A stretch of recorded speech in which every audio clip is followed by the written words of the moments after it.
Well, hello everybody. Chief Meteorologist Andrew Panera here with my part 2 review of the Emperor Saber from Theory Sabers.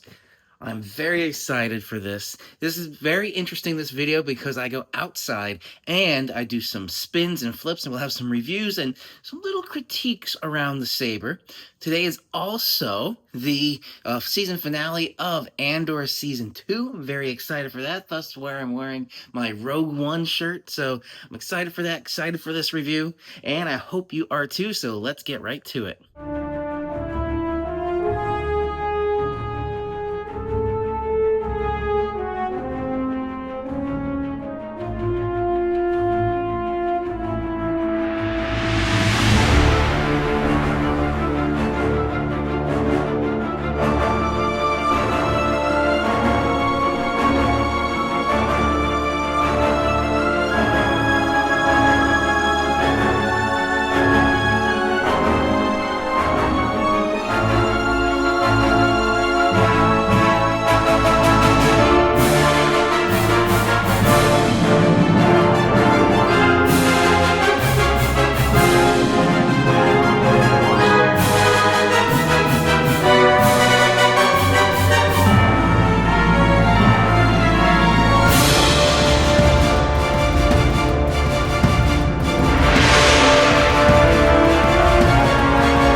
All right. I hope you enjoyed that little montage of stuff that we'll break down in a second. Overall, this is a really cool saber, and with the blade in, it's very interesting feeling compared to the Deceive saber, because the handle, the actual hilt of the blade is shorter, and the blade itself is longer. So it created a very interesting feel dynamically when doing spins and stuff. So with that comparison to the Deceive saber, which is interesting because the hilt is longer. So on this one, when I'm spinning, I'm holding it down at the bottom. With this one, I'm not holding it down at the bottom. I'm holding it at the top. I'm holding it up here. So the fulcrum of the spin is in a different spot. So it feels like I could spin this one faster. And the blade being shorter means on camera, it looks like the spin is a little bit faster. Although, with the Emperor one, because the blade is longer, there's more flashiness to it. And then with the shine of the hilt, it really feels like it's a High Republic or Old Republic kind of look to it. And I really enjoy that. Now, a couple of things with the spins that I'll break down here. All right, the first thing to note in here was with the spins and the reach, because that blade is much longer, I feel like I was definitely able, if I was doing this in like a roleplay combat thing, reach a little bit more. So, for instance, here, when I strike up and then down and then thrust, that thrust definitely has more reach. You can feel it.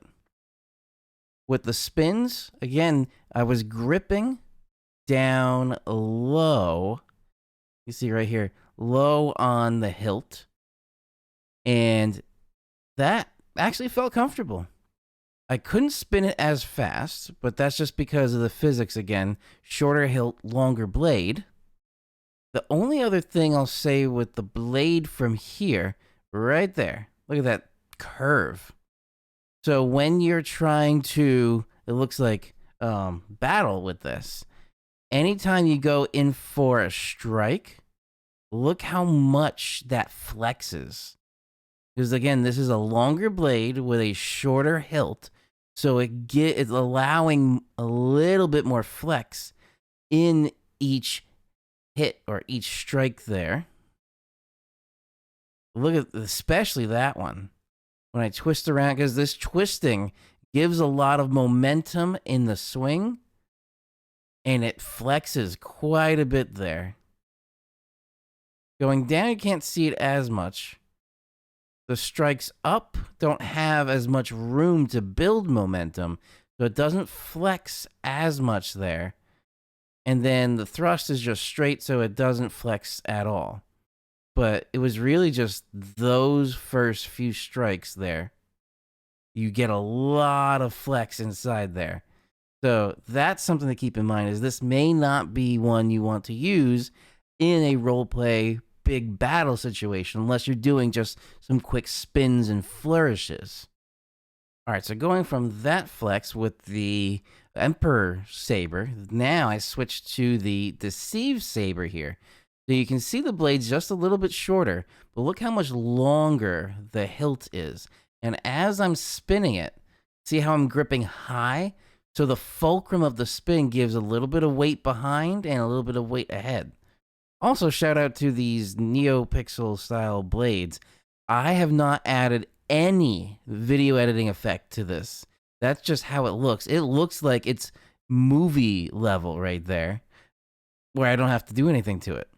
Anyway, going in for the spins, it feels like I'm able to spin this faster. Probably because, again, longer hilt, shorter blade.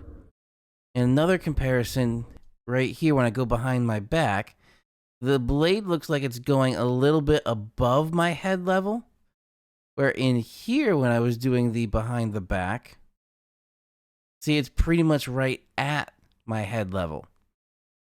Because the hilt is shorter, so I have less room down there to use. But then here, because I'm able to grip it higher, even though the blade's shorter, I'm able to get it up a little higher. And going in for then the strikes here. So I go up from the top here. So the first strike, wasn't much momentum in there, but even with these other ones, so the ones I start building the momentum, little bit of flex, not nearly as much. Little bit of flex, not nearly as much again. And tiny bit of flex, not as much flex there. And then there's the thrusts and going back to ready position. Yeah, with the Deceive Saber, again, shorter blade, longer handle, so there's less torque available to twist that blade compared to here with the shorter hilt and the longer blade, so you're getting a lot of that flex. All right, so here, where the blade connects, there's a screw right in there. There's 3 of them on the top here. And then on here, there's 2 on each side. So you do have a little bit more of a secure connection here with 4 screws versus 3. The other thing to note on here is the top. Because you can switch out the top to the screen accurate one, this whole thing up here unscrews. So middle of swinging in between takes, this was loosening, so I was feeling the blade wobble a little bit. I looked at the connection here. It actually was fine. Those screws were totally fine. But then I felt here, and this unthreaded a little bit. So if you're really going at it, keep in mind that this piece here may unthread, and you may not want to swing it very hard, especially with that long blade. Compared to here, more screws up here has retention screws. So this whole thing is fixed and can't unscrew compared to that. So maybe, again, don't go hard with this one. This may be just a bit more of a flourishy kind of thing. And the one last thing I want to just note with the Allen keys, they come with it. The one on the left here is with the Deceive Saber. This one is with the Emperor Saber. This one is a little bit bigger than this one. So that's because the screws on the Deceive Saber are a little bit bigger than the screws on the Emperor Saber. So with that, I almost stripped a screw on here when I was putting it in. So be very careful. And that means if you have multiple Theory Sabers, the screws may not be compatible between them. So I was thinking, oh, I have an extra screw I can use from the new Saber for this just in case, but no, they are different size. So that's something to keep in mind. The screws are small, the Allen key is small, so be very careful you don't strip the screws as you're tightening that down. Now, interestingly, one other thing, and this was even in Theory's video from Theory Saber's YouTube channel about the brightness of the blade. He said he thought it was a little bit brighter. I feel like this one's brighter, but I know that can't be the case. I see it too, so I don't know why. Two other quick notes. I did take out the piece inside that is the board, the chassis, and I charged it up, so now there's no popping, so that is normal with Profi boards. If they're low battery, they start making a popping sound because there's not enough power to drive the speaker. So that's one thing there. The second thing is the batteries are removable. So they're 18650, I believe, cells, or like battery cells in there. You can pull that out, and if you have your own dedicated charger, you can put them in there. I tried to pull it out, and it wasn't coming out well. There's a little bit of like the jelly kind of adhesive that's in there. I guess it was to keep it in place while it's shipped. I didn't know it was there, so it was a little harder to get out. And then when I put it back in, or trying to get it out, I actually like ripped a little bit of the battery piece. So doesn't affect it at all. It's just a little mark at the top. That's it. So there's something to be careful of if you're trying to pull that battery out. It is adhered in place. Very weak adhesive, but it's still adhesive. So you want to make sure that you're careful when you're pulling it out if you're putting it in an external battery charger. All right, so that is a wrap for this review video. These are the only two Theory Sabers I've ever had. I've never been to a conference. I'd love to see them at a conference. And if any of you are watching, I'd appreciate what you think of the video. And also, thank you for doing all this. This is really cool. Final thoughts, I would give this a 9.8 out of 10. It's nearly a perfect saber. The two things, or the biggest thing was when you're spinning it again, that top piece unscrewed on me and I had to keep tightening it. I don't know if there's anything else to do with that because it was supposed to be, is intended to be very simple, where you can replace the screen accurate top with it.